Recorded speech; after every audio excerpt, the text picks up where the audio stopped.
Bien, bien. Hoy nos corresponde entonces la segunda parte del segundo ciclo. Eh, Creo, me da la impresión de que esta clase va a ser un poquito larga, al menos en el contenido. Cuando la preparé, sentí que es bastante información, así que espero poder resumirla correctamente, no extenderme más de lo necesario, entendiendo de que no es un curso intensivo de Apocalipsis, sino que es un curso de escatología. Así que teniendo también ese foco, voy a tratar de medirme en lo que es los tiempos, a fin de poder ir avanzando y cubrir lo que es sumamente relevante para nuestra clase. Así que vamos a avanzar. Tengo acá la presentación. En primer lugar, recordar esta línea de tiempo que señala los tiempos finales. Nosotros entendemos que entre el antiguo o el inicio del Antiguo Testamento y el fin perdón, el inicio del Antiguo y el fin del Nuevo, nosotros tenemos lo que llamamos escatología en todo sentido. Desde Génesis hasta Apocalipsis, la Biblia es escatológica, con un sentido de esperanza. Una vez que llega a Cristo, esa esperanza se materializa y conocemos lo que se llama escatología inaugurada. Y ya con eso se inicia lo que podríamos denominar los tiempos finales, que es este periodo entre la primera y la segunda venida de Cristo. ¿Ya? Jesucristo entonces inaugura lo que nosotros conocemos como la parte final de la historia. ¿Ya? Y cuando hablamos de parte final o los tiempos finales, no nos referimos a que el mundo vaya a tener un fin o el mundo se vaya a acabar, sino que cuando hablamos de final, de tiempos finales, nos referimos a la consumación del plan de Dios. Eso tiene que ver con el fin. Por lo tanto, para el creyente, el fin del mundo no es algo malo, no es algo terrible, no es algo que cause temor. El fin del mundo en realidad es el fin de la consumación, el fin del plan de Dios, lo cual es para nosotros una buena noticia. Por lo tanto, la escatología tiene que apuntar a eso también, a vivir con esperanza. Y como lo dice un autor de un comentario de Apocalipsis, nosotros somos más que vencedores. Por lo tanto, este es un periodo de victoria, a pesar de las pruebas que puedan haber. También es importante recapitular los ciclos del Apocalipsis. Nosotros ya iniciamos el primero, que era Cristo en medio de su iglesia, que eran los primeros 3 capítulos. Y ahora vamos con el segundo ciclo, que la idea es poder terminarlo el día de hoy, que es entre el capítulo 4 y el 7. Nosotros en la clase anterior vimos ya los primeros 2 capítulos, capítulo 4 y 5, y hoy nos corresponde terminar este ciclo con los capítulos 6 y 7, que habla acerca del trono de Dios y los sellos. Ese es como el énfasis de este ciclo literario de Apocalipsis. Ya, vamos a seguir avanzando entonces. Y tenemos nuestro listado de simbolismo, que también nos ha estado ayudando en lo que es la interpretación, y vamos a añadir algunos elementos más que son relevantes. Los tengo ahí pintados de otros colores, así que vamos a mostrarlo. En primer lugar, vamos a añadir ya el número 4, que también lo tenemos presente, lo hemos visto en clases anteriores, que apunta a la totalidad de la creación, o dicho de otra forma, una extensión universal.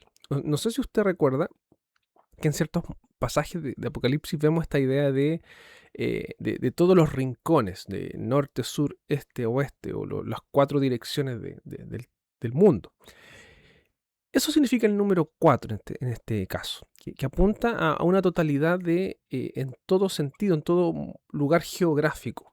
Ya cuando se habla de 4 ángeles, por ejemplo, o 4 seres que están gobernando o custodiando algo, apunta a toda la creación, que eso más que nada es que Dios gobierna sobre todo, que no hay rincón en la tierra que no se le escapa del dominio de Dios. Eso es lo que simboliza el número 4.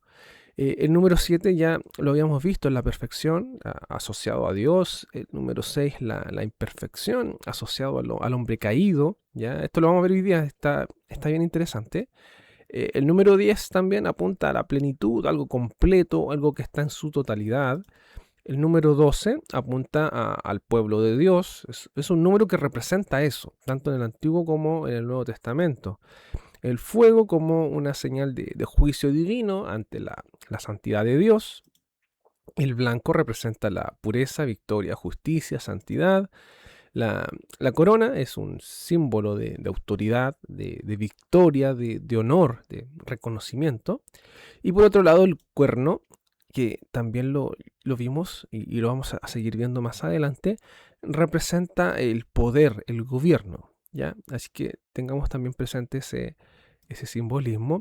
Y finalmente tenemos los ojos que representan el conocimiento. Así que de momento, con estos símbolos, que ya tenemos aquí unas pequeñas definiciones, ya nos debería ayudar a poder acercarnos de mejor manera al texto bíblico que estamos estudiando el día de hoy, ¿ya? Así que teniendo esto presente, vamos con la segunda parte del trono de Dios y los sellos, que son los capítulos 6 y 7, ¿ya?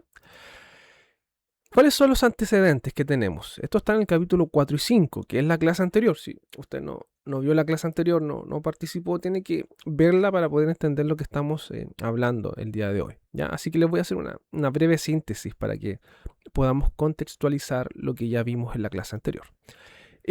La visión de Juan corresponde a una mirada desde un punto de vista celestial, es decir, que es una mirada atemporal. Juan no está viendo eventos cronológicos. Juan está viendo eventos que están en la eternidad, que están como desde una perspectiva infinita. Por lo tanto, hay que tener ojo con eso a la hora de interpretar lo que Juan está describiendo, porque él está en un lugar que es eterno. Sin embargo, lo que Dios decide o lo que Dios hace en la eternidad tiene repercusiones en el plano real, en el plano temporal, en la historia real. Por lo tanto, tenemos que tener eso presente. En segundo lugar, la visión descrita revela que toda la historia tiene como fin la adoración al Dios Trino. Y eso también es importante. El foco de los capítulos anteriores es eso. Es Dios siendo adorado, es Dios estando por sobre todas las cosas, todos se rinden ante Él. Y por otro lado se nos presenta a este cordero como inmolado, que es el único que es capaz de revelar la historia. Y acá está. Este cordero tiene toda la autoridad de abrir y cerrar, o mejor dicho, abrir y revelar los sellos divinos, ¿ya? Nosotros sabemos de que ese cordero es Jesucristo. Obviamente acá es una especie de figura, una especie de... no sé cómo llamarlo la figura, pero es una imagen en realidad que representa a Cristo. Entonces esto representa cómo Jesucristo tiene todo el poder en la historia para ejecutar el plan de Dios.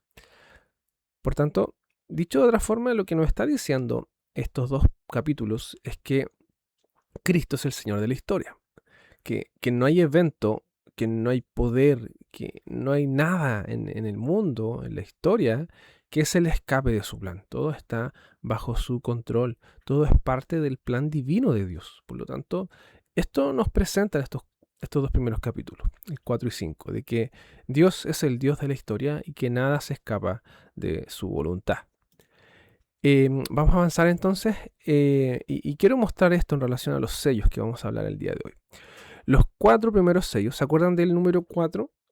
Representa la totalidad del cosmos, del mundo. Tienen un carácter universal y representan realidades de juicio que se manifiestan a lo largo de la historia. Por ello, no deben entenderse necesariamente como eventos aislados o limitados a un momento puntual. ¿Qué quiero decir con esto? Que los sellos que vamos a ver ahora, o mejor dicho, los jinetes con los caballos, no representan como eventos cronológicos que uno va ocurriendo después del otro, sino que entendiendo de que Juan está desde una perspectiva atemporal, una perspectiva eterna, él está viendo eventos que son de forma universal en la historia. Eso es lo que quiero decir con eso.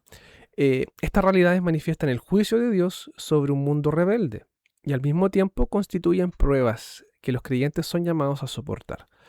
Y esto es interesante porque estos eventos que vamos a ver son transversales en el sentido de que afectan tanto a creyentes como inconversos, pero tienen distintos resultados, distintos focos. Para el inconverso, esto es un juicio para el creyente es una prueba que debe soportar. Y esto va muy en línea con lo que veíamos con las cartas a las 7 iglesias, cuando Jesús les da ánimo para soportar las pruebas, les alienta a ser fieles. Tiene que ver con esto, está muy conectado esto con lo que ya hemos visto en el siglo anterior.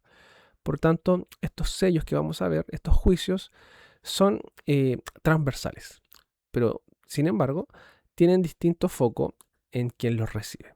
Entonces, vamos con los sellos. El primer sello está en Apocalipsis 6, del 1 al 2, y se nos dice de que el Cordero es quien comienza a abrir los sellos, y uno de los 4 seres vivientes exclama con voz de trueno. Esto hace referencia como una orden divina, una voz de trueno, una autoridad de Dios. Le dice, ven y mira. Y esto va a ser interesante porque como son 4 sellos, son 4 seres vivientes distintos los que le dicen a Juan, ve y mira. Por lo tanto, ya aquí tenemos el número 4, que representa esta idea de que estos sellos van hacia todo el mundo, que son juicios de Dios que engloban todo el mundo creado. Nada se escapa de eso. Y Juan es llamado a mirar, a observar lo que ocurre. El primero, Juan observa un caballo blanco y el jinete portaba un arco y una corona. Este jinete salió venciendo y para vencer. Entonces ya tenemos algunas características. Es un caballo blanco, tiene color blanco, portaba un arco y también tenía una corona. Si usted recuerda, la corona hace referencia a lo que nosotros conocemos como autoridad. Y el versículo 2 dice, y le fue dada una corona. O sea, se le otorga una corona, se le otorga autoridad a este caballo, perdón, a este jinete, quien salió venciendo y para vencer. Entonces nos presenta una idea de presente, que salió venciendo, este es como un gerundio, y para vencer, o sea, apuntando hacia el futuro. Por lo tanto, nos presenta una perspectiva interesante de lo que es la victoria de este jinete. Está venciendo ahora, pero va a vencer después. Entonces, esto es bien interesante porque ya sabemos con quién podemos conectar esto.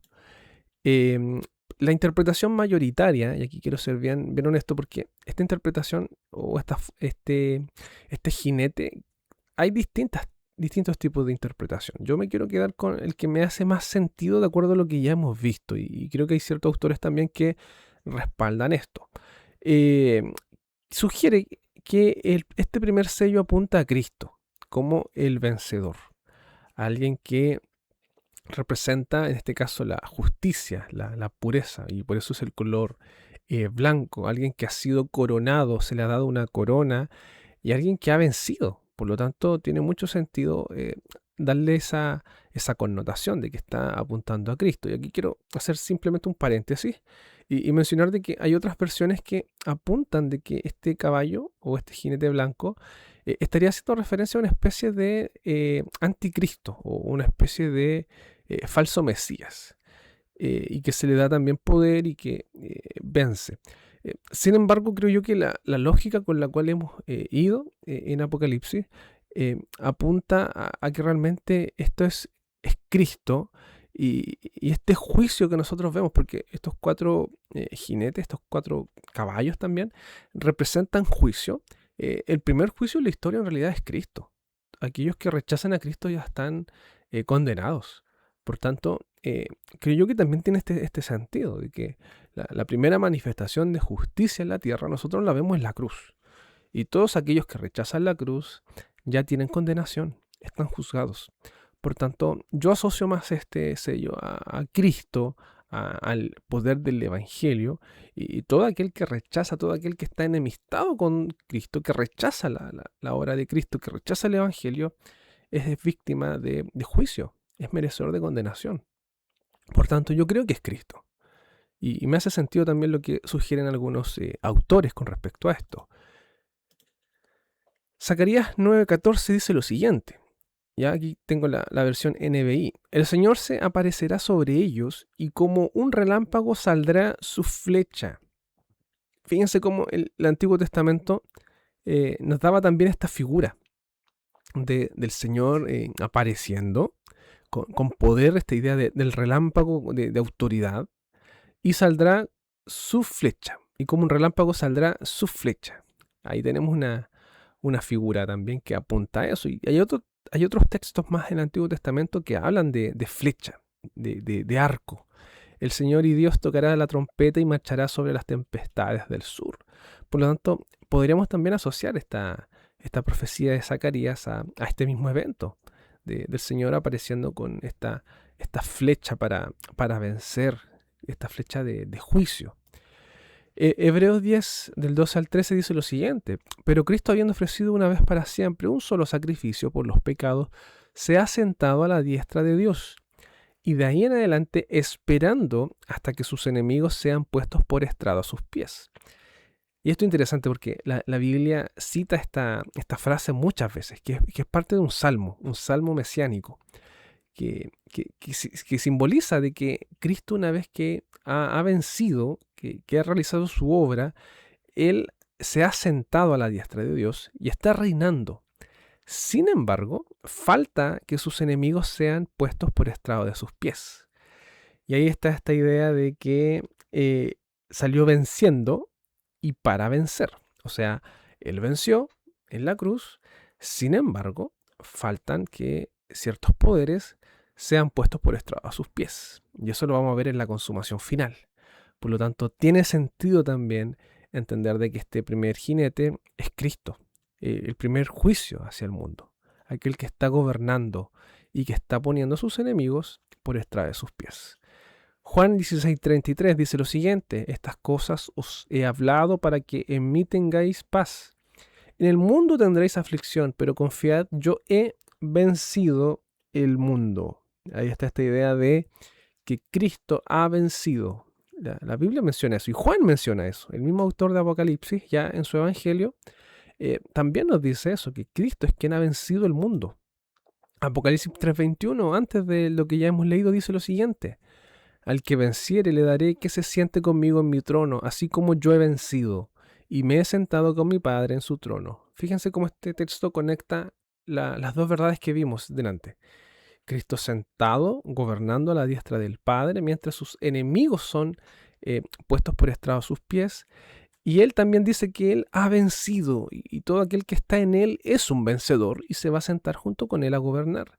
Por tanto, yo creo que este texto apunta a Cristo. Este primer sello revela a Cristo, la justicia en Cristo, el juicio a través de Cristo. Y todos aquellos que rechazan a Cristo son merecedores de esta condena. Por tanto, ¿qué nos puede decir este primer sello? Que entre la primera y la segunda venida de Cristo tenemos el gobierno de Cristo, el reinado de Cristo. Cristo está reinando.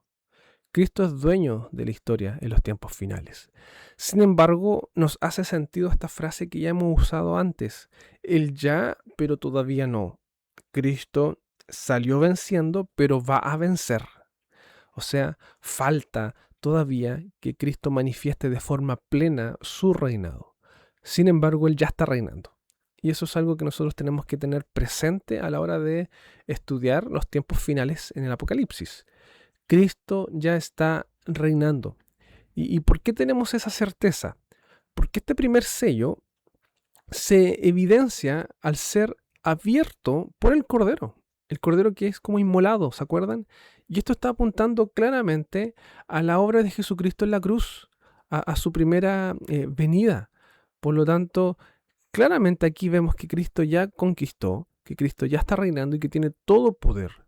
Por tanto, de aquí hacia adelante, hacia la segunda venida, vamos a tener el poder del Evangelio, el poder de la obra de Cristo, pero que también va a ser una obra de justicia y de condenación para todos aquellos que rechazan y tuercen la verdad.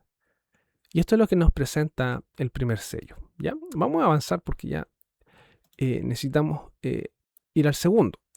El segundo sello, que está en Apocalipsis 6, del 3 al 4, nos dice lo siguiente: nuevamente el Cordero abre este sello y otro ser viviente, el segundo, le dice a Juan: ven y mira. Juan observa un caballo bermejo, que es como un color rojizo, y al jinete, quien portaba una espada, le fue dado poder para quitar la paz de la tierra y que se matasen unos a otros. Y acá vemos que estos tres jinetes que continúan, son bastante negativos en el énfasis que se describe. En este caso, se le ha dado poder a este jinete para quitar la paz de la tierra y que se matasen unos a otros. Vamos a ver qué significa eso. Este sello se puede interpretar como la existencia de guerras, persecuciones y el avance del poder satánico en la tierra. Su foco es la hostilidad hacia los cristianos.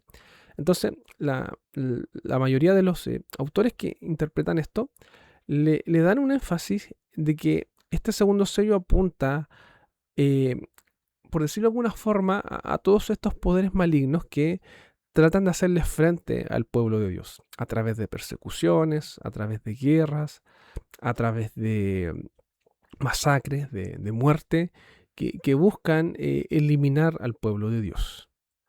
Pero sin embargo, no podemos olvidar de que a este jinete se le ha dado poder. ¿Y quién se lo da? Es el Cordero. Por lo tanto, ¿qué nos quiere decir esto? Que todos estos eventos que ocurren en la historia, de persecuciones, de muertes de cristianos, son eventos que no se escapan de la voluntad de Dios. No es que el enemigo, no es que Satanás esté ganando la batalla a Cristo, que esté triunfando, sino que Cristo le ha otorgado ese poder. Satanás no es más poderoso que Cristo en ningún momento de la historia. Él siempre ha sido limitado por la autoridad de Cristo. Y esto nos revela este segundo sello. Jesús en Mateo 10:34 dice lo siguiente: no penséis que he venido para traer paz a la tierra. No he venido para traer paz, sino espada. Jesús lo mencionaba.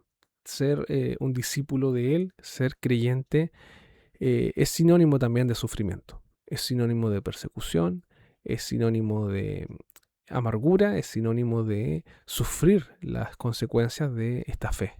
Y eso lo refleja el segundo sello. Por tanto, ¿qué podemos decir? Que entre la primera y la segunda venida, el Cordero, es decir, Cristo, el Señor de la historia, ha concedido este poder. ¿Para qué? Para que ciertos poderes malignos, en este caso a través de, por decirlo de alguna forma, poderes políticos, como pasó en el primer siglo, como emperadores mataban a cristianos, hagan persecución, hagan guerras, traten de callar al pueblo de Dios. Y esto es transversal en toda la historia. O sea, hasta el día de hoy lo vemos, como en países predicar el evangelio es complejo, hay persecución, tienen que muchas veces refugiarse, esconderse, porque el enemigo está ahí, prohibiendo, está masacrando. Eh, por tanto, podemos decir de que esto es algo que es transversal a todo este periodo. No es algo que va a ocurrir en un momento, sino que en todo momento hay hostilidad al pueblo de Dios.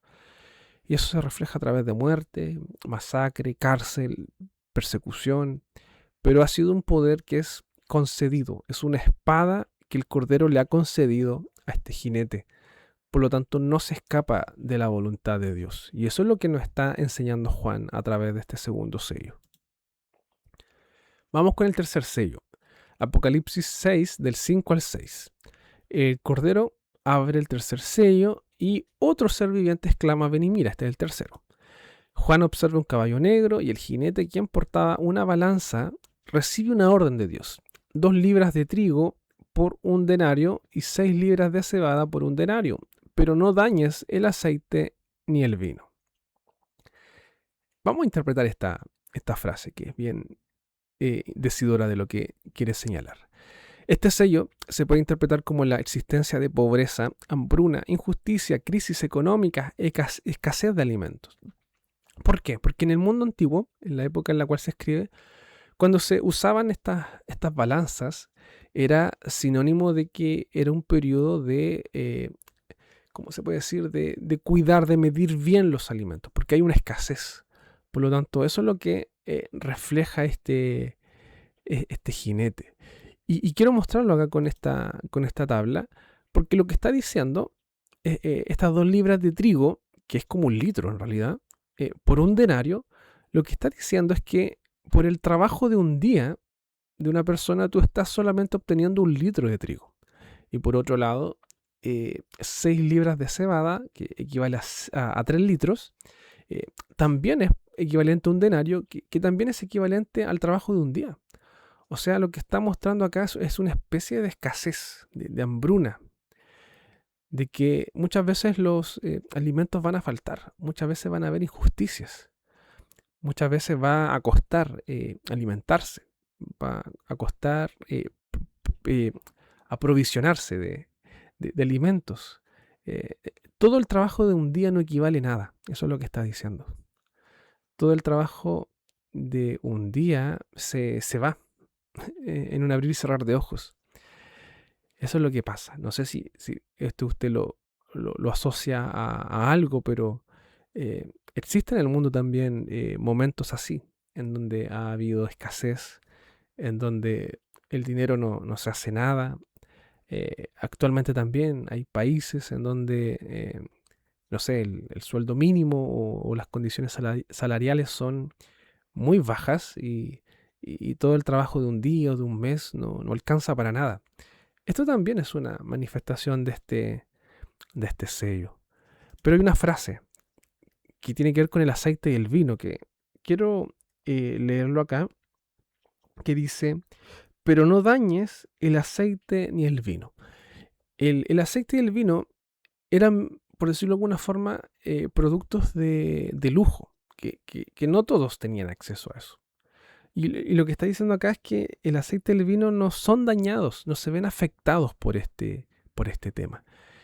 ¿Qué quiere decir esto? Que esta escasez, que esta hambruna, no afecta a los ricos, no afecta a los que más tienen, sino que afectan a los que realmente necesitan o los que no tienen tantos recursos. Y esto tiene una clara interpretación también con las cartas a las 7 iglesias, cuando hablábamos de que ellos, por ser cristianos, tenían que, o eran excluidos de la sociedad, no podían comercializar, no podían comprar, no podían participar de la economía. Ellos eran excluidos socialmente, ellos eran pobres, como decía también el Señor, materialmente eran pobres. Entonces, el tercer sello refleja eso, de que va a haber injusticias, que el pueblo de Dios también va a sufrir esto, y que muchas veces los ricos o no van a sufrir en realidad, sino que van a ser los pobres, los que quizás menos tienen, los que se van a ver afectados. Por lo tanto, esto también revela en cierto sentido injusticia social. Y esto también es transversal a toda la historia. ¿Cómo podemos interpretar esto entonces? Que entre la primera y la segunda venida de Cristo van a haber tiempos de injusticias sociales, en donde va a haber desigualdad, va a haber escasez. Por otro lado, quizás van a haber personas muy ricas, por otro lado, personas a lo mejor muy pobres. Los recursos van a faltar, escasez de productos básicos o elementos básicos como quizás el agua eh, o el trigo o, o las cebadas, no sé. Eh, entonces revela eso, de que este periodo también es un periodo marcado por la injusticia, marcado por hambrunas, marcado por escasez, por desigualdades. O sea, vemos países muy ricos y por otro lado países muy pobres. Eso es claro, lo vemos claramente. O vemos países que tienen riquezas, pero son mal administradas. Y las personas que viven ahí no disfrutan de una calidad de vida que sea coherente con el nivel de riqueza del país. Por tanto, esto también nos presenta el tercer sello. Y nuevamente, esto no es algo que se escapa de la voluntad del Señor, porque es el mismo Cordero el que permite que esto ocurra, como también una señal de juicio, pero también de prueba para los que son hijos de Dios. Ezequiel 4, 16, 17 dice lo siguiente. Me dijo luego, hijo de hombre, he aquí que quebrantaré el sustento del pan en Jerusalén, y comerán el pan por peso, y con angustia, y beberán el agua por medida, y con espanto, para que, al faltarles el pan y el agua, se miren unos a otros con espanto y se consuman en su maldad. Entonces fíjense cómo ya en el Antiguo Testamento todas estas figuras que hemos visto ya estaban mostradas, ya estaban evidenciadas. Y esto también refleja, en cierto sentido, una señal de juicio, una señal de castigo divino también, de algo que es permitido por Dios, en donde el pan se mide o se come por peso y con angustia, y el agua también por medida, es como, ¿cómo se dice? Se puede decir por razones y con espanto. ¿Para qué? Para que al faltarles el pan y el agua se miren a otros, unos a otros, con espanto y se consuman en su maldad. Por tanto, esto es parte de la voluntad de Dios. Esto es parte de la soberanía de Dios. Lo que está describiendo Juan acá no es algo nuevo, es algo que los lectores del Antiguo Testamento ya tenían presente en su mente, que muchas veces la escasez es una señal de juicio, pero también de autoridad de parte de Dios. Avanzamos con el cuarto sello, que está en Apocalipsis 6 del 7 al 8. Y se nos presenta el último sello, del cual un ser viviente exclama a Juan y le dice: ven y mira. Por lo tanto, aquí ya podemos cerrar en primer lugar este primer evento de 4 sellos que son universales para toda la historia.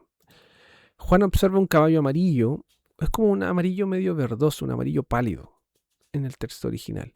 Y el jinete tenía por nombre Muerte, y el Hades le seguía, y le fue dada potestad sobre la cuarta parte de la tierra. Por lo tanto, vemos nuevamente una cuarta potestad, una cuarta autoridad. En primer lugar era el Evangelio, la obra de Cristo en el mundo. Luego vimos el caballo rojo o bermejo, que hacía referencia a las persecuciones, a las guerras, como autoridad también. Vimos la injusticia, la hambruna también como una autoridad. Y acá vemos la muerte y el Hades, que también son entidades, por decirlo de alguna forma, a las cuales se le da potestad. Y en este caso, sobre la cuarta parte de la tierra. Este sello se puede interpretar como el poder de la muerte en la historia, manifestado en espada, hambre, mortandad y fieras de la tierra. Es una clara alusión al juicio de Dios. Por tanto, la conclusión también que se presenta es que este último sello, o este cuarto sello, es una especie de englobamiento, o que junta todo lo que ya hemos visto anteriormente. Porque la muerte engloba todo eso. Va de la mano con la espada, que ya lo vimos, el hambre, la mortandad y también las fieras de la tierra. Pero vamos a ver más adelante a qué hace referencia esto. ¿Qué podemos decir entonces? Que entre la primera y la segunda venida de Cristo va a haber muerte, como un poder concedido también.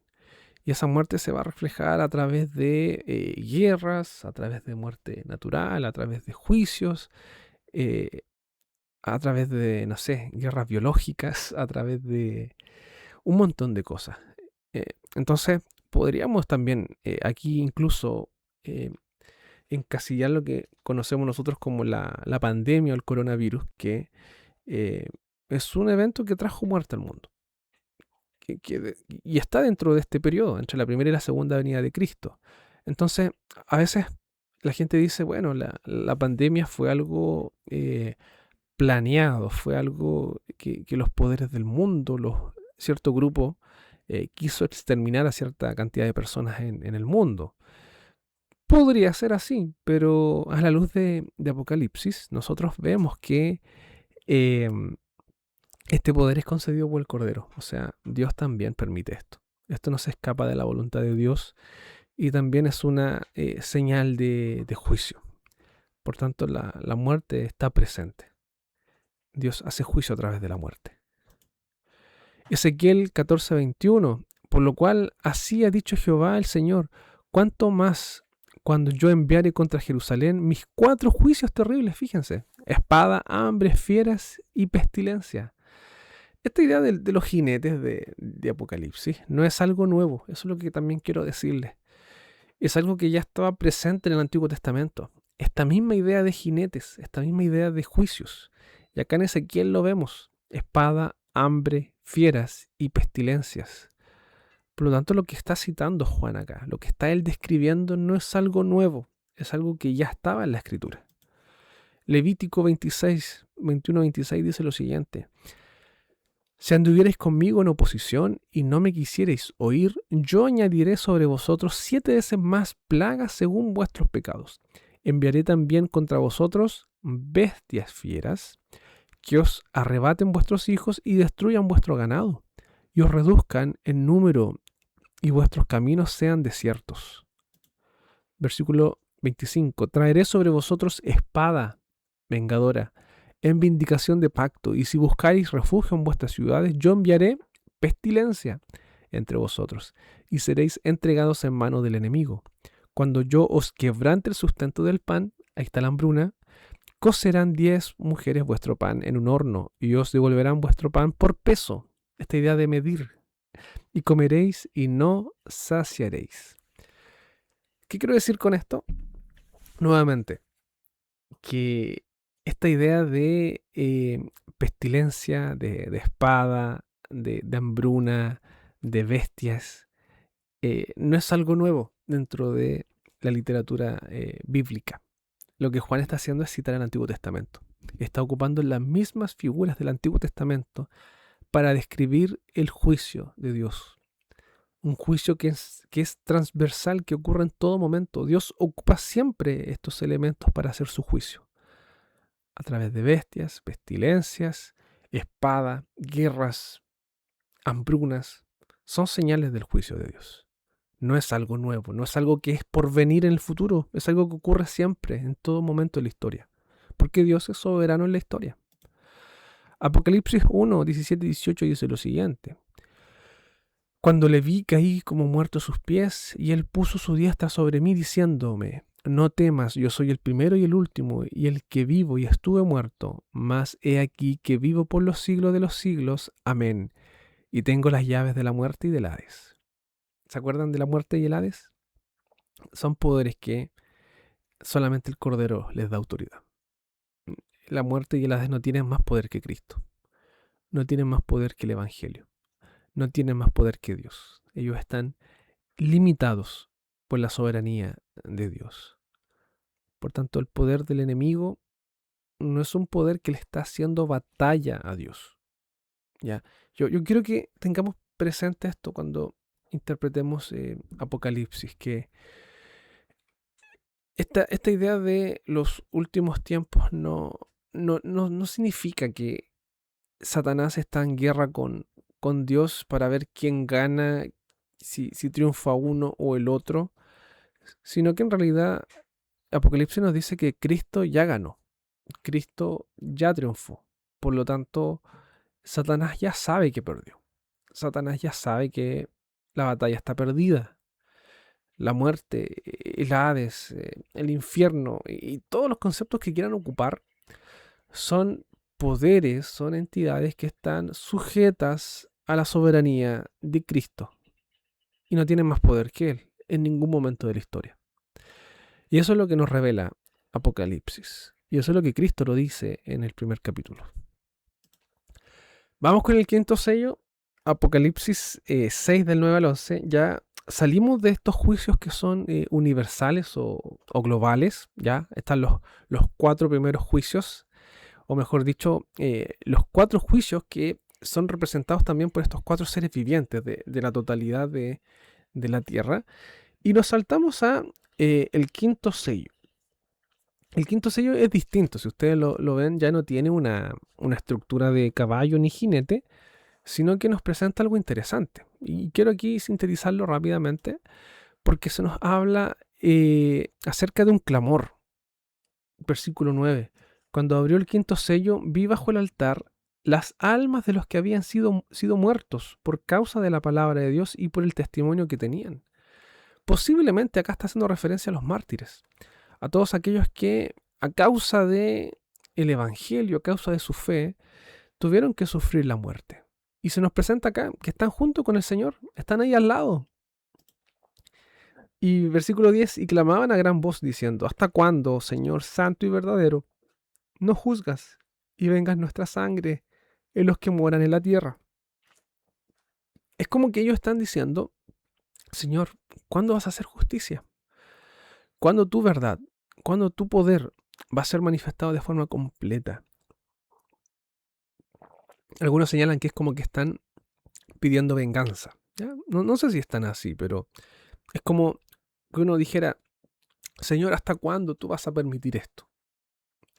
Es como un clamor de, Señor, manifiéstate. Señor, termina con esto. ¿Y qué es lo que le responde el Señor? Bueno, en primer lugar, se le dan vestiduras blancas.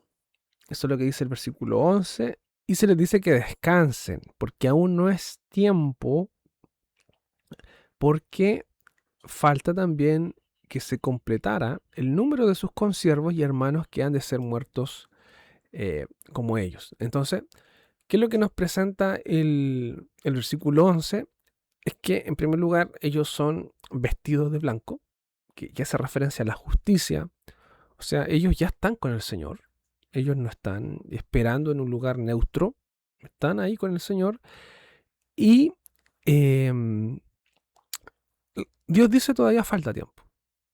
Y esto también tiene que ver con esta idea de que nadie conoce el día ni la hora, solamente el Señor. Y se les dice, esperen, todavía no, porque aún faltan más creyentes que deban sufrir la muerte por causa de la fe. Entonces, ¿quiénes son este grupo? Yo me atrevo a decir de que son todos los creyentes de toda la historia que han sufrido la muerte, que están ahí, ante el trono del Señor. Tanto en el primer siglo, por ejemplo, todos estos cristianos que murieron, me imagino, no sé, a Esteban, a los apóstoles, al apóstol Pablo, a, a los primeros padres de la iglesia del primer siglo, que sufrieron persecución, a los cristianos que están sufriendo o están muriendo ahora en, no sé, en Medio Oriente o en África, países que a lo mejor no se les permite predicar. Todos ellos, a lo largo de toda la historia, están muriendo a causa de la fe. Lo mismo que en el Antiguo Testamento también. En la antigüedad también, personas que por causa de su fe murieron. Yo creo que son todas estas personas que están ahí.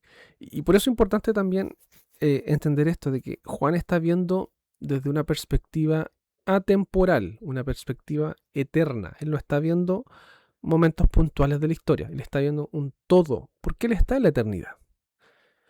Entonces, yo creo que el quinto sello refleja eso, refleja todas las almas de aquellos que han sufrido la muerte. Y esto es interesante porque si lo pensamos bien, esta carta va destinada a las 7 iglesias, a los hermanos que están sufriendo la persecución. Por lo tanto, ¿qué es lo que les está diciendo el Señor con esto? No le teman a la muerte. La muerte no tiene poder sobre ustedes. Si ustedes mueren, ustedes van a estar conmigo. Ustedes van a estar al lado mío. Eso es lo que está diciendo. Sin embargo, falta todavía. No se asusten. Los tiempos del Señor son perfectos. Por tanto, este quinto sello es bastante poderoso lo que está diciendo. Incluso sirve para nosotros. ¿Cómo enfrentamos la muerte a causa de la fe? Vamos a estar con el Señor. Y si morimos, del Señor somos. Vamos a estar con Él. Y es potente esto. Ya, quiero avanzar con el sexto sello, que este lo encuentro bien, bien interesante. El sexto sello, versículo 12. Miré cuando abrió el sexto sello y aquí hubo un gran terremoto, y el sol se puso negro como tela de silicio y la luna se volvió toda como sangre, y las estrellas del cielo cayeron sobre la tierra como la higuera deja caer sus higos cuando es sacudida por un fuerte viento. Y el cielo se desvaneció como un pergamino que se enrolla y todo monte y toda isla se removió de su lugar. Y acá entramos a un texto que es complejo de entender porque nos presenta ciertos eventos sobrenaturales, pero en lo personal creo que ese no es el foco del relato, ¿ya? Y se los quiero mostrar. ¿Qué es lo que nos presenta esto? De que la creación reacciona ante un evento de carácter global, ¿ya? Por tanto, el foco del sexto sello no son los eventos sobrenaturales. No son el terremoto, no son el sol que es negro o la luna que es sangre. Ese no es el foco. El foco es que lo que está ocurriendo o lo que va a venir es tan potente que la misma creación reacciona ante esto. Y fíjense, y aquí lo pueden contar, se describen 6 tipos de sucesos sobrenaturales relacionados a la creación. ¿Ya? Se los voy a dejar ahí de tarea de cómo se nos presentan estos 6 sucesos. ¿Ya? Pero tengamos presente esto. ¿Qué significa el número 6? Si usted recuerda y va al listado de simbolismos, el 6 representa lo que es imperfecto, aquello que es relacionado con la pecaminosidad humana. Por tanto, no por nada aquí está describiendo que la misma creación reacciona ante algo. Es como que se está manifestando la gloria y el poder de Dios y aquello que es pecaminoso reacciona. Podríamos verlo de esa forma. ¿Por qué? Porque después se nos describen 6 tipos de personas. En el versículo 15. Reyes de la tierra, los grandes, los ricos, los capitanes, los poderosos. Fíjense cómo nos presentan aquí 5 categorías de gente aparentemente grande, pero incluso incorpora a los siervos libres, personas de otro estrato. Fíjense, hay 6 tipos de personas acá, y estos 6 tipos de personas se escondieron en las cuevas entre las peñas de los montes. O sea, aquí este sexto sello está haciendo referencia a un mundo caído. Un mundo caído que no soporta la gloria de Dios. Que no soporta la manifestación de la gloria de Dios. Por tanto, es muy probable que este sexto sello esté apuntando al juicio de Dios contra el pecado. Este evento es el juicio de Dios, el cual causa temor a todos los inconversos, quienes desean esconderse de la gloria y del juicio de Dios. Versículo 16. Y decían a los montes y las peñas, caed sobre nosotros y escondednos del rostro de aquel que está sentado sobre el trono y de la ira del Cordero, porque el gran día de su ira ha llegado, y ¿quién podrá sostenerse en pie? Fíjense la descripción de esto, que llegó la ira del Cordero. Llegó el momento del juicio. Y todo aquello que está relacionado con el pecado, lo único que quiere hacer es esconderse. Tanto la creación o el mundo que está también sujeto al pecado reacciona, lo sufre, pero también las personas, los pecadores. Y no discrimina todo tipo de personas, tanto los poderosos como los que son simples siervos o libres. Todos aquellos que han rechazado a Cristo, que han rechazado el Evangelio, van a tener temor en este momento, van a sufrir el juicio, van a sufrir acerca de la gloria del Señor cuando ésta sea manifestada. Y esto nos revela el sexto sello. No nos da mucho detalle, fíjense, el foco de este ciclo no está en el juicio final. Si ustedes se dan cuenta, es muy poca la información que se nos da. Por tanto, no está centrado en eso. No es el foco eso. Sí lo vamos a ver en otro ciclo, pero de momento no hay mayor descripción del juicio. Lo único que nos está diciendo es que va a ocurrir y que Cristo desata ese sello. Cristo es quien tiene la autoridad para ejecutar esos sellos. Por tanto, termina con una pregunta interesante este capítulo. Pero antes de eso quiero mostrarles esto. Si hacemos un resumen general, entre la primera y la segunda venida de Cristo tenemos lo que conocemos como los tiempos finales, aquí arribita en amarillo. Luego, aquí en naranja, tengo los primeros 4 sellos, que son los juicios de Dios que ocurren en la historia, que son transversales, porque Juan está viendo desde una perspectiva eterna. El quinto sello representa el clamor de los mártires, que también es transversal, que está en toda la historia. Sin embargo, el sexto sello, que es el que acabamos de ver, está situado ya en una parte final de este ciclo o de este lapso de tiempo, que es básicamente la segunda venida de Cristo. ¿Ya? Yo lo puse un poquito antes, pero en realidad es la segunda venida, que es la ira del Cordero. Entonces, aquí el foco o la experiencia que es como terrible para... em, quiero buscar aquí el puntero, a ver. Acá, ahí se ve, ¿cierto? Sí. El foco del capítulo no está en que sea algo terrible para el creyente, sino que lo que está mostrando es el juicio hacia aquel que ha negado a Cristo.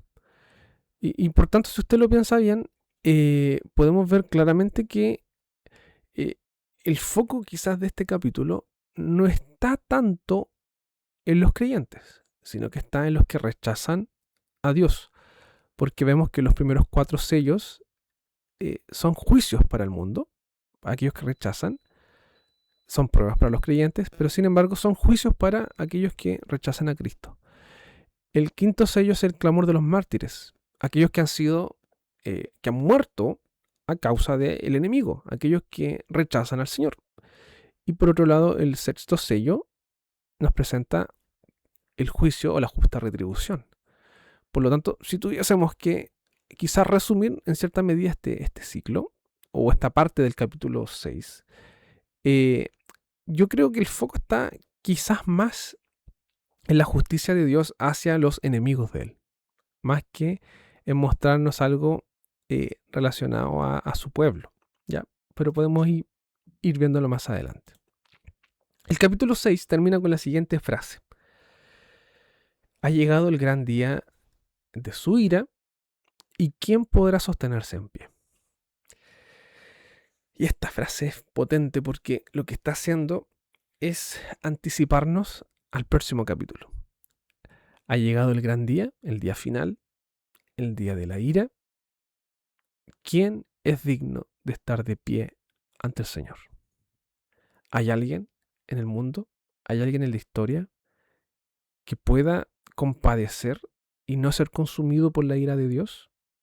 Porque fíjense que en el capítulo 6 nos describen a estas personas que quieren esconderse. Quieren echarse las peñas de los montes. Quieren huir de ahí. Y preguntan, ¿podrá alguien estar de pie? ¿Podrá alguien soportar esto? Y la respuesta es que sí. Hay gente que puede soportar esto. Hay gente que sí es digna. Y eso nos presenta el capítulo 7. El pueblo de Dios. Y estos están los 17 versículos que están en el capítulo. ¿Ya? Así que quiero ir haciendo algunas enseñanzas, sacar algunas ideas de esto. Se nos presenta nuevamente la labor angelical y nuevamente está el número 4, que representa esta idea de la totalidad, la globalidad, la extensión completa. Y se nos dice que a estos ángeles o estos seres se les da una orden de que limitasen o puedan contener los poderes existentes a fin de sellar a los siervos de Dios. Y esto lo vemos en los primeros 4 versículos, o los primeros 3, en donde dice, por ejemplo, el versículo 3, no hagáis daño a la tierra, ni al mar, ni a los árboles, hasta que hayamos sellado en sus frentes a los siervos de nuestro Dios. Nuevamente, Juan está en una perspectiva eterna, atemporal. Y lo que está diciendo acá es que estos poderes, que los vimos anteriormente, de los jinetes, por ejemplo, están siendo contenidos, no actúan de forma completa o total, sino hasta que también los siervos de Dios o los hijos de Dios sean sellados. Dicho de otra forma, lo que está diciendo es que no hay poder ni evento que pueda hacer de que un hijo de Dios se pierda. Dios, desde la perspectiva eterna, ha encomendado sus ángeles a que ningún hijo de Dios quede exento de ser sellado. Y eso es lo que nos presentan estos 4 primeros versículos, los 4 ángulos de la tierra. Fíjense ese detalle, que es algo cósmico, universal. que en todo lugar Dios está preservando a su pueblo. En todo lugar Dios está llamando a sus hijos. Y todos aquellos que el Señor conoció y predestinó, tarde o temprano van a llegar. Eso es lo que nos está diciendo el texto. Y nadie ni ninguno se escapará de su mano. ¿Ya? Y eso se parece un poco a las palabras de Jesús también. ¿Qué más nos dice? El versículo 3 dice, hasta que hayamos sellado en sus frentes a los siervos. Aquí está hablando de algo interesante que es como una marca en la frente, un sello. Y aquí podemos pensar si es que es algo literal o simbólico. Yo en lo personal creo que todo lo que hemos leído en Apocalipsis o en su gran mayoría es simbólico. Por lo tanto, lo que está hablando acá también es algo simbólico, de que es un sello, es una marca que diferencia a aquellos que son hijos de Dios y a aquellos que no son los hijos de Dios. Y vamos a ver más adelante qué puede significar esa marca, pero ellos son distintos. Y no son distintos porque sean mejores personas, sino que son distintos porque Dios los ha marcado, los ha sellado. Juan oye el número de los sellados, el cual corresponde a 144.000. Ahí está, versículo 5 al 8. Se nos presentan 144.000 sellados de todas las tribus de los hijos de Israel. ¿Ya? No voy a entrar en detalle acerca de estos números, porque hay ciertas particularidades que me gustaría mencionar. ¿Ya? Luego de eso, en el versículo 9, Juan describe la multitud de los salvos, de todas las naciones, tribus y pueblos y lenguas vestidos de ropas blancas. Esto está en el versículo 9, que Juan dice, después de esto miré, y aquí una gran multitud, la cual nadie podía contar, de todas las naciones y tribus y pueblos y lenguas, que estaban delante del trono y con la presencia del Cordero vestidos de ropas blancas y con palmas en las manos. Todos los seres presentes en aquel momento rinden adoración a Dios. Y esto lo vemos en los versículos 10 al 12, que claman que la salvación le pertenece a nuestro Dios que está sentado en el trono y al Cordero. Y todos los ángeles estaban de pie alrededor en el trono, y los ancianos y los 4 seres vivientes se postraron sobre su rostro delante del trono y adoraron a Dios, diciendo amén, la bendición y la gloria y la sabiduría y la acción de gracias y la honra y el poder y la fortaleza sean a nuestro Dios por los siglos de los siglos. Amén. Y después uno de los ancianos le habla a Juan y le pregunta, ¿quiénes son estos que han venido? ¿De dónde han salido? Estos que tienen ropas blancas. Y Juan le dice, Señor, tú lo sabes. Y él me dijo, estos son los que han salido de la gran tribulación y han lavado sus ropas y las han emblanquecido en la sangre del Cordero. Por esto están delante del trono de Dios y le sirven día y noche en sus templos. Y el que está sentado sobre el trono extenderá su tabernáculo sobre ellos. Ya no tendrán hambre ni sed, y el sol no caerá más sobre ellos ni calor alguno. Porque el Cordero que está en medio del trono los pastoreará y los guiará a fuentes de agua de vida, y Dios enjugará toda lágrima de los ojos de ellos. Yo en lo personal creo que acá está hablando de los hijos de Dios, los creyentes, todos aquellos que han sido comprados por la sangre de Cristo, han sido lavados, han sido vestidos de justicia, y que aquí lo que está mostrando es que ellos moran en la presencia de Dios, que Dios habita en ellos, que esta idea del tabernáculo, que es lo que también nos presenta el versículo 15. Entonces quiero hacer algunas precisiones con respecto a esto, quiero avanzar. En primer lugar, ¿qué significa el sello? ¿Ya? ¿Qué podemos entender por el sello? Hace referencia en primer lugar a lo que es la pertenencia a Dios. Podría también hacer referencia a una protección espiritual, entendiendo de que estamos en un contexto de juicio. ¿Se acuerdan de los jinetes y todas estas potestades que les han sido conferido poder? Dios también los cuida. Protección del juicio, preservación final, también podemos entenderlo así, y también creo yo que, y esta también me gusta, esta interpretación, que puede hacer también referencia al Espíritu Santo, que es un sello, que es una especie de garantía, que estamos sellados por el Espíritu Santo, que es una especie de marca. Y Juan podría estar describiéndolo como una señal en la frente, algo visible, que se nota, que se ve, que no es algo oculto. Por tanto, podríamos entenderlo desde esa perspectiva. Ahora bien, lo que más genera debate son los 144.000. ¿Qué representa este número? Yo les voy a dar una de las interpretaciones que creo que tiene sentido a la luz de lo que ya hemos estado viendo y que tiene que ver con lo siguiente, y es con relación a los símbolos que hemos visto. Tenemos el número 12 que hace referencia al antiguo pacto, al pueblo de Dios del antiguo pacto. Dios siempre ocupa el número 12 para hablar de o señalar la completitud del antiguo pacto, ¿ya? Y aquí no quiero entrar al tema de las tribus, de cuáles tribus, porque creo que ese no es el foco acá. El foco es la totalidad, el número 12. 12 por 12, que en este caso el 12 hace referencia al nuevo pacto. Y si usted recuerda, también veíamos, y quiero buscar acá el puntero, aquí está, 12 más 12 también es 24. ¿Se acuerdan de los 24 ancianos? Que también hace referencia a esa totalidad del pueblo de Dios. ¿Por qué el 12? Porque lo vemos tanto en el Antiguo como en el Nuevo Testamento. El número 12 que representa la totalidad.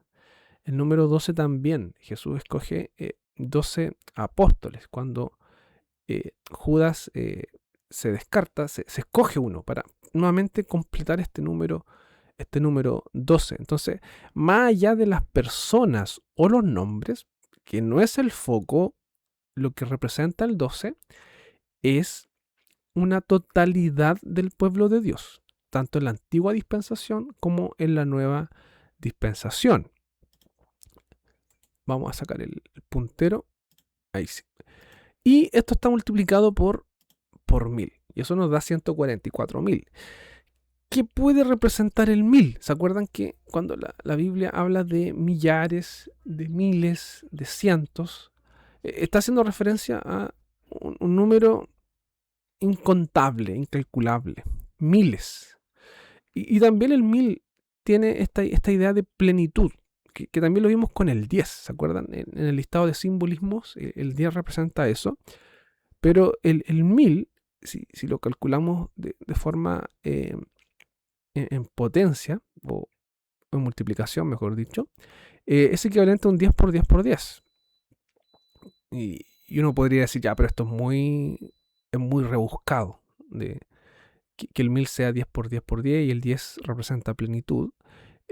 Sin embargo, en Apocalipsis 21:16 vemos esta idea de la plenitud en forma cúbica, ¿ya? Y aquí los matemáticos van a entenderme más lo que estoy diciendo, que se nos describe algo que tiene las mismas dimensiones, tanto el ancho, el alto, el largo miden lo mismo. Está esta idea de plenitud.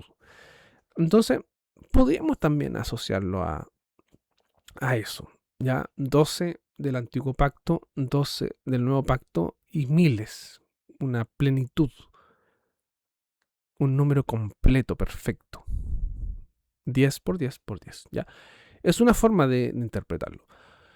Hay otros autores que van más allá y presentan algo más interesante, que dicen de que el número 12 también podría representar como una especie de multiplicación de 3 por 4, que 3 es la Trinidad y 4 la totalidad del mundo. ¿Se acuerdan los 4 puntos cardinales? Por tanto, este número 12 también, que apunta a la plenitud del pueblo de Dios o a la totalidad del pueblo de Dios, es un pueblo que está conformado por la obra trinitaria en todos los rincones de la tierra. ¿Ya? Es una forma también de interpretar que lo encontré interesante de uno de los autores. Creo yo que quizás puede ser ya más rebuscada, más de lo que ya le podría haber presentado acá, pero al menos quisiera quedarme con esta idea que es ampliamente también compartida por por los autores reformados, ¿ya? Que no apunta a un número final de personas en cierto momento en la historia, que ciertas sectas también, ellos dicen de que ellos son los 144.000. No, esto apunta nuevamente a un número eh, eterno, a una perspectiva eterna del apóstol Juan. No apunta a un número concreto en la historia. El pueblo de Dios son más que eso, creo yo, claramente. Algunas observaciones a esto.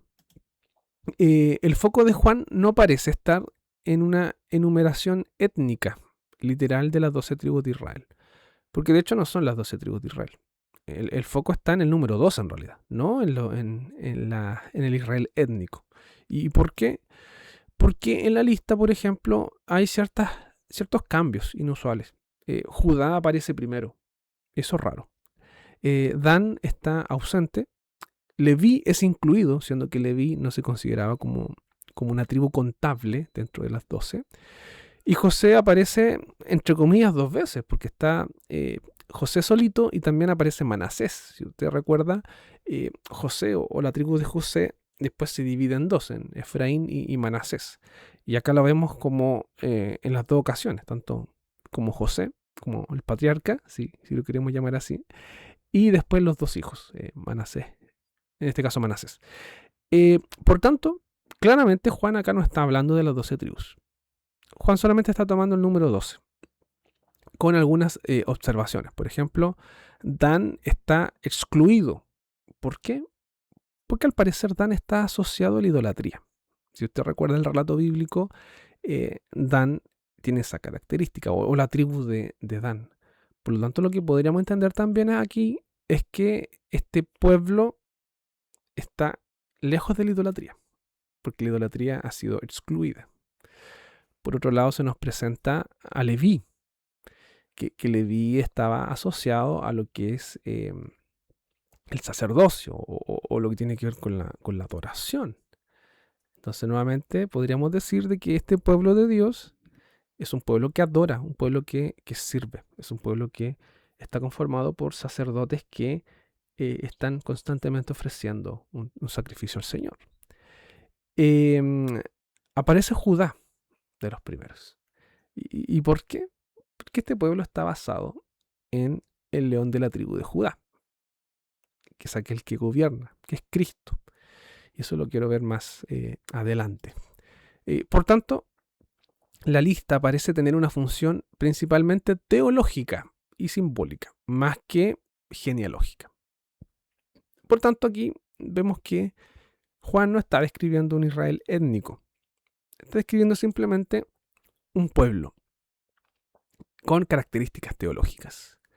En este caso, 12. Los 144.000 entonces representan algo mucho más profundo que simplemente judíos.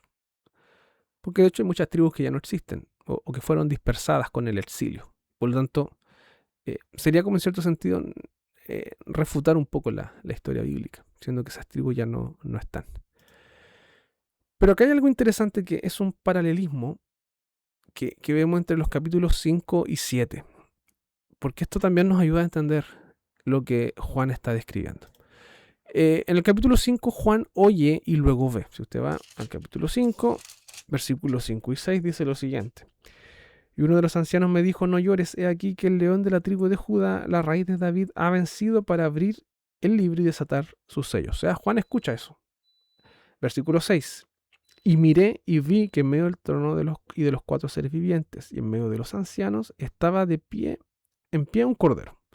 O sea, Juan oye, le dicen, no llores, el león de la tribu de Judá ha vencido, y después él mira y en realidad ve un cordero.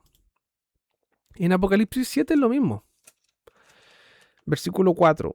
Y oí el número de los sellados, 144.000. Él oye una información. Versículo 9. Después de esto, miré y aquí una gran multitud. Hay un paralelismo acá. Entre primero oye y luego lo ve realmente. ¿Qué es lo que él oye en el capítulo 5? acerca del león de la tribu de Judá. ¿Qué es lo que él oye en el capítulo 7? 144.000 que están encabezados por la tribu de Judá. ¿Qué es lo que Juan ve en el capítulo 5? Él ve a un cordero como inmolado que tenía autoridad sobre las naciones. Versículo 6. Que dice: y miré y vi que en medio del trono y de los 4 seres vivientes y en medio de los ancianos estaba en pie un cordero como inmolado que tenía 7 cuernos. ¿Se acuerdan de los cuernos y los ojos? Tiene autoridad sobre toda la tierra. Y 7 ojos, los cuales son los 7 espíritus de Dios enviados por toda la tierra. O sea, este cordero tiene poder sobre toda la tierra, sobre todas las naciones. ¿Y qué ve Juan en el capítulo 7? Una multitud conformada por todas las naciones. O sea, hay un paralelismo claro acá entre el capítulo 5 y 7. Juan oye, luego ve, y él oye algo acerca de cierta cosa, pero después lo ve desde otra mirada y lo entiende y lo asocia. Capítulo 5, entonces, en realidad el león era un cordero, ¿cierto? Esa es la conclusión.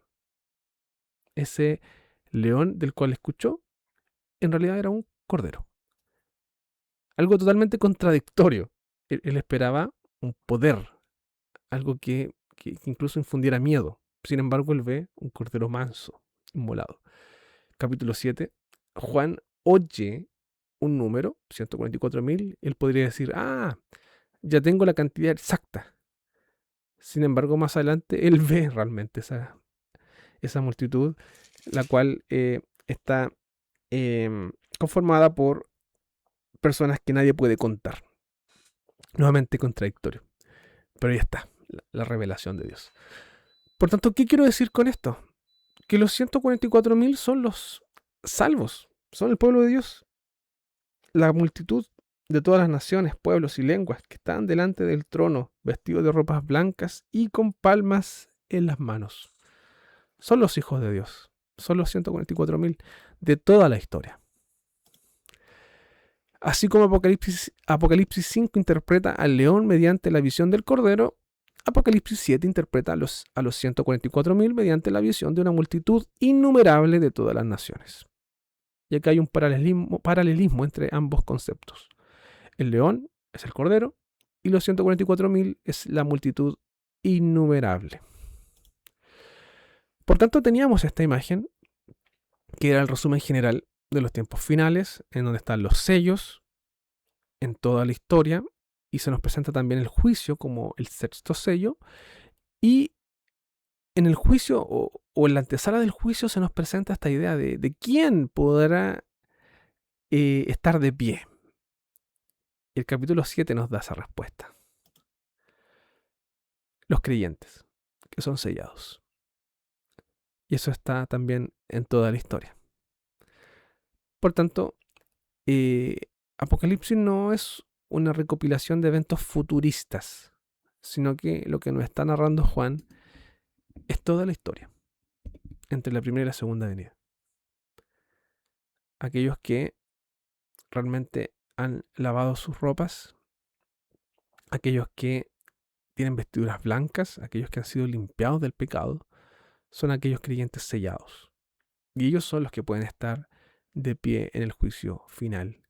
Es como que Juan hace como una especie de paréntesis en la historia y nos mueve o nos lleva un poquito hacia atrás y nos presenta quiénes son estos 144.000 que pueden estar de pie. Son los creyentes. Y esto es transversal. ¿Por qué? Porque Juan está en una perspectiva atemporal. Juan no está viendo los momentos puntuales en la historia. Está viendo de toda la historia, de todos los tiempos, de todas las tribus, de todas las naciones, todos ellos adorando al Señor. Y eso lo vemos acá en la parte final. Bien, vamos con conclusiones para ir cerrando. Cristo gobierna incluso en medio del juicio. Los jinetes, la guerra, el hambre, la muerte no actúan fuera del control de Dios. El Cordero abre los sellos y demuestra que la historia permanece bajo su autoridad. Eso está claro en la historia. 2. Los creyentes pueden sufrir, pero pertenecen a Dios. El quinto sello muestra que el pueblo de Dios no está exento de la tribulación ni del martirio. Sin embargo, son conocidos, sellados y finalmente preservados por Dios. Entonces, ¿qué es lo que está diciendo acá? Que los creyentes no están exentos de la tribulación. Por tanto, podría surgir la pregunta, ¿qué es la gran tribulación en realidad? ¿Es un evento que está por ocurrir? ¿Es un evento que ya ocurrió? ¿O es todo este periodo? Podríamos hacernos esa pregunta. Pero lo que sí está claro acá es que al menos entre la primera y la segunda venida de Cristo ya hay tribulación. Y los creyentes están pasando por aquella. Incluso algunos mueren. Sin embargo, están junto con el Señor en su trono. 3. El juicio de Dios avanza hacia una consumación final. Los primeros sellos representan calamidades que se manifiestan en la historia, mientras el sexto anticipa el juicio final. La pregunta decisiva es, ¿quién podrá sostenerse en pie? ¿Quién es? El pueblo de Dios. 4. La esperanza final del pueblo de Dios está en el Cordero. Apocalipsis 7 responde mostrando a los redimidos delante del trono, procedentes de toda nación. Aunque atraviesen tribulación, su victoria y salvación se encuentran únicamente en el Cordero. Así que eso nos revela también el capítulo 7, que la identidad de este pueblo, de estos sellados, está en el Cordero, no en lo que ellos han hecho, no si es que ellos van a triunfar o no en la tribulación. Cristo ya les garantizó esa victoria.